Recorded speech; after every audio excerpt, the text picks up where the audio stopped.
Haley Schoengart visited one UP business and found out about how they have their hand in one of the nation's most talked about sporting events. In Amasa, Michigan, a town of 200 people is home to a place that has a big impact on the national stage. Welcome to Connor Sports, the flooring mill tucked away in the Upper Peninsula. This mill manufactures enough maple wood each year to cover 800 regular-sized basketball courts. Some of its biggest clients being the NBA, various colleges and universities, and the NCAA tournament. Jason Gasbridge, the technical director for Connor Sports, says that the weather is the reason why this hidden gem is located here. Maple has a tendency to get harder and denser the further north it's grown. So a factory located in the southern part of the country is really further away from the optimal source of lumber that we need. The floor begins its life as a maple tree here in the UP.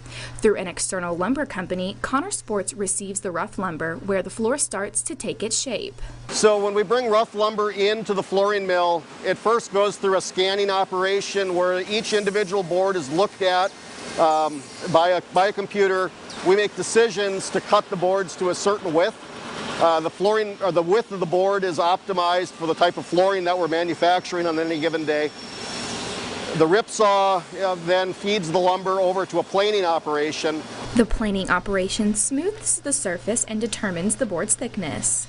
Once complete, imperfections are removed. Then, just like a bracket, each board meets its match. The side matching operation takes a rough sawn board and it puts a smooth surface on it that later accepts the CL paint and finish that takes place off-site. And just like that, a championship floor is made. The process for the floor begins way before March is even in the calendar sites. Typically the trees are going to be cut down most commonly in the late fall leading up to the tournament time. Floors are then built usually about 2 months in advance of a tournament here. Once the floor is finished here, it travels to another partner of ours where they lay that floor out, sand it, seal it. They paint all the graphics and logos on it and then apply finish. And that takes place approximately a month before the tournament starts. After the final buzzer, the floor gets a price tag attached to it. The winning team has the first chance to buy the court, followed by the runner-up. After the court is available to the public. Some teams get creative with the way they choose to preserve that floor. Some interesting things happen to the floor once it's used in the tournament. As I mentioned before, the championship teams always have the first option to buy the floor. And we've seen interesting things happen with those. Sometimes they'll use the center court section in their locker room.